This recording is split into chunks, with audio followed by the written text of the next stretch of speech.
Lundi 29 octobre, la côte est américaine sur un pied d'alerte. L'approche de l'ouragan Sandy, cet État décrète l'état d'urgence. Here's the delivery Les and Giants sont sacrés champions. for the yeah. 34e gala de la disque, les grands honneurs vont aux auteurs, compositeurs, interprètes.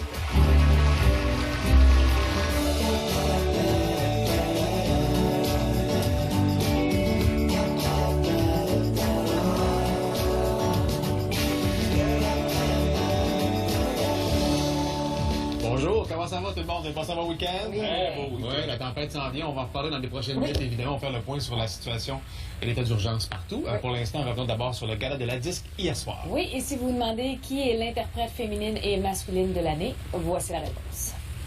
Cœur de pirate! Je ne comprends plus rien. Je vais peut-être brailler, parce que j'ai une chute d'hormones majeure en ce moment. Vincent Vallière. Je ne sais pas si vous êtes aussi surpris que moi de me voir sur scène en ce moment. Ça me touche infiniment. Merci au public qui a voté pour moi. Oui, c'est une surprise, Vincent Vallière, d'autant plus qu'il n'a pas sorti vraiment d'album dans les derniers mois, voire la dernière année. Mais en même temps, sa chanson a tellement connu un succès à les radios. On la demande, on la demande dans les mariages. Donc, c'est un classique. là pour une secousse. Je pense que oui, tant mieux, ça a un impact sur sa carrière, évidemment. Avant de revenir sur les Giants, je vais aller saluer Anouk absolument pour faire le point sur la situation. Chez nous au Québec, ce matin, c'est le calme finalement, Anouk. Bon matin, ça va bien? Ben oui. Oui, ben c'est sûr que pour nous au Québec, ce qui va retenir l'attention, ce sont surtout les vents, des vents forts, voire même violents.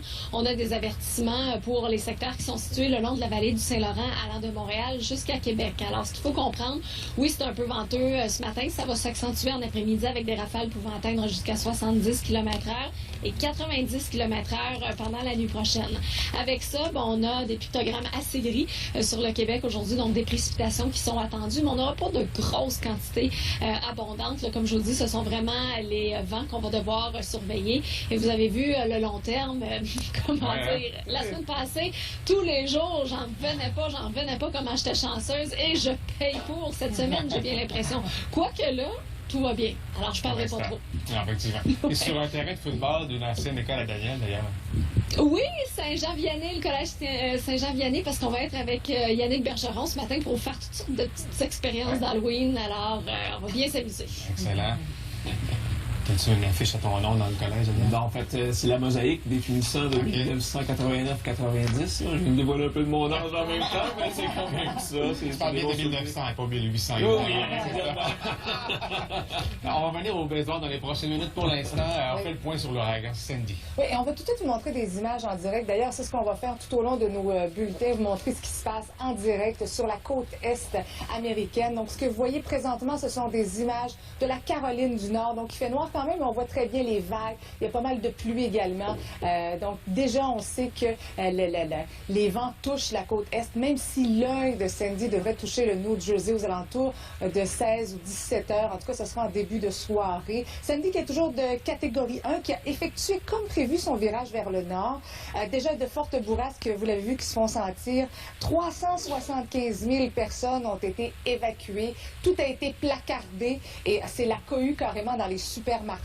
Les avions sont cloués au sol. Aujourd'hui et demain, la ville de New York sera carrément paralysée. Pas de transport en commun. Ça, c'est 11 millions d'usagers qui sont touchés. 2,1 millions d'écoliers qui ont congé. Ça, c'est sans parler des étudiants des collèges et universités. Venez de voir Wall Street. C'est paralysé également. C'est fermé. Notre collègue Marie-Joëlle Parent fait partie des évacués. On l'écoute.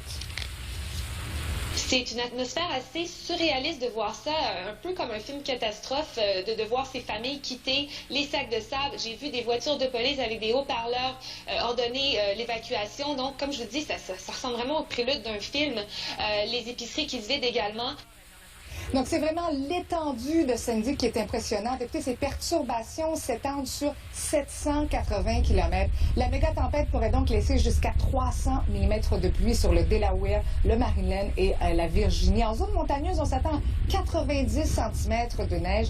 On craint évidemment toutes les pannes d'électricité qui pourraient s'en suivre. Et entre-temps, Vanessa, il y a de nombreux sites Internet sur lesquels on peut suivre la progression de la tempête. Oui, entre autres des États-Unis. Surtout, il y a le National Weather Service qui offre des cartes qui montrent l'évolution dans les 24 dernières heures, 12 dernières heures et 6 dernières heures. Donc, on peut voir vraiment que la tempête se bouge vers l'est et monte. Mais ce qui est intéressant, surtout, c'est le Hurricane National Hurricane Center qui nous donne des cartes interactives. Donc, on voit vraiment que la tempête, c'est des cartes qui sont assez simples à suivre. Donc, on peut voir l'évolution de la tempête là, qui clairement s'en va vers nous. Et ce que j'ai beaucoup préféré, il y a des cartes interactives comme ça qui nous permettent d'agrandir et évidemment se reculer comme on peut voir. Et si vous voulez recevoir dans votre fil Facebook, je trouve que c'est un outil qui peut être assez pratique, les avancées de la tempête. Vous pouvez vous abonner à la page du National Hurricane Center et vous allez les recevoir directement dans votre fil sur Facebook. Merci, Vanessa. Technologie qui sert bien. Les Maintenant, images, chez nous, oui, ben oui. Exactement. Ce que j'allais vous dire, c'est que ce sont des images qui nous proviennent en direct actuellement de l'aéroport Montréal-Trudeau parce que, Marianne, on le voit très bien sur les images, il y a des vols qui sont cancellés. Voilà les vols en direction de Newark, Philadelphie, New York évidemment, Washington, Boston également, là, qui sont annulés. Le tableau qui est au rouge ici. Et je me trouve dans le terminal des vols en direction des États-Unis, Marie-Christine. Et je parlais avec un agent de sécurité qui me disait, habituellement, il y a pas mal plus d'action que ça. Évidemment, avec tous les vols qui sont annulés, c'est tranquille ici. Les gens qui ont été prévoyants, je pose la question à tout le monde, est-ce que vous vous en allez sur la côte est américaine? Non, non, non. Donc les gens ont prévu le coup. Évidemment que les médias d'information qui en parlent depuis un certain temps, mais j'ai rencontré quand même un voyageur qui faisait une escale à New York, qui a dû modifier son itinéraire. On peut l'entendre. Nous, on s'en va à Las Vegas, puis on faisait une escale à New York. Donc, on a dû changer ça. Là, ils nous font passer par Minneapolis, Los Angeles et Las Vegas.